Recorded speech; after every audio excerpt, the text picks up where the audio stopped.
অপার মহিমা, বিশাল প্রতিমা, তিনিই যে বড় মা। হ্যাঁ, নৈহাটির বড় মার কথা বলছি, যে পুজোর মূল মন্ত্র ধর্ম হোক যার যার, বড় মা সবার। এই পুজো ঘিরে মানুষের মধ্যে আবেগ উদ্দীপনার শেষ নেই। হাজার তো কম, লক্ষ লক্ষ অগণিত মানুষের প্রাণকেন্দ্রে বিরাজ করেন মা বড় মা। এক অমোঘ টানে প্রতি বছর ভক্তরা মানত করেন, পুজো দেন ও ভিড় করেন শুধুমাত্র এক ঝলক বড় মাকে দেখার জন্য। আকুতি ভরা কণ্ঠে মাকে ডাকতে ডাকতে দু চোখ বেয়ে অশ্রু ঝরে পড়ে। মায়ের আশীর্বাদ পেলে যে জীবন ধন্য। কিন্তু কিভাবে এত জাগ্রত ও জনপ্রিয় হয়ে উঠল নৈহাটির বড়মার পুজো? কি রহস্য লুকিয়ে? আসুন জেনে নিই বিস্তারিত।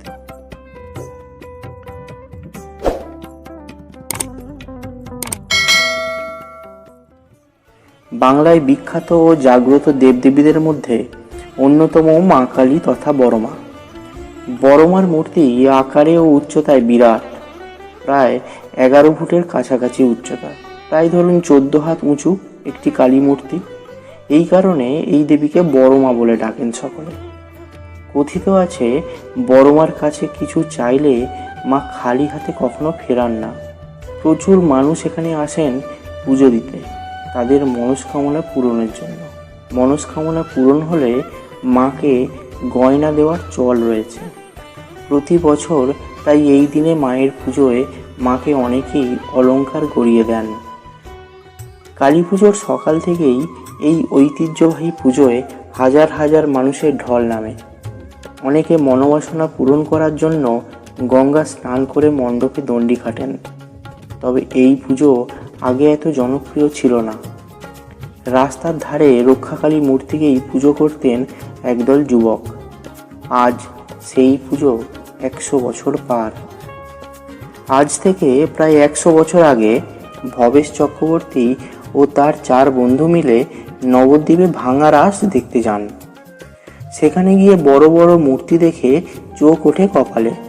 বিস্মিত হয়ে বড় বড় মূর্তি দেখে নৈহাটিতে একটি রক্ষাকালী মূর্তিকে বিশালাকার মূর্তি করার পরিকল্পনা করেছিলেন।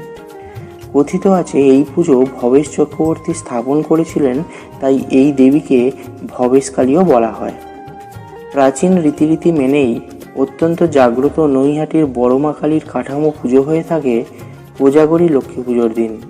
তারপর সেই কাঠামোতেই মায়ের মূর্তি গড়ার কাজ শুরু হয়।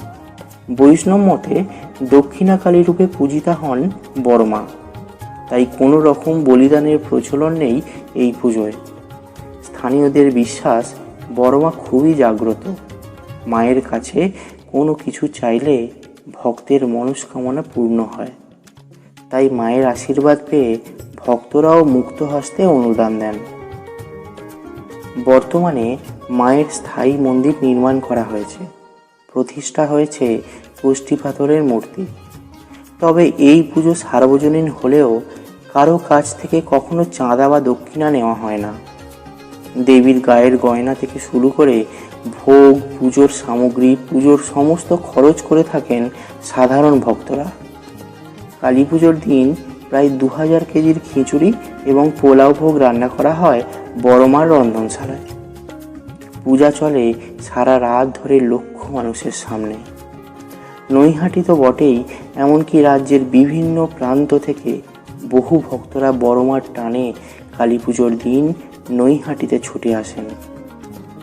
এইভাবেই বছরের পর বছর মানুষের হৃদয় জুড়ে বিরাজ করে চলেছেন জাগ্রত মা, মা বড় মা। তো এই ছিল আজকের ভিডিও। কেমন লাগলো এই ভিডিওটি কমেন্ট করে অবশ্যই জানাবেন, এবং ভিডিওটি লাইক শেয়ার করতে ভুলবেন না। আর পরবর্তী ভিডিওর আপডেট পেতে অবশ্যই সাবস্ক্রাইব করে পাশে রাখুন বং প্ল্যানেট। ধন্যবাদ।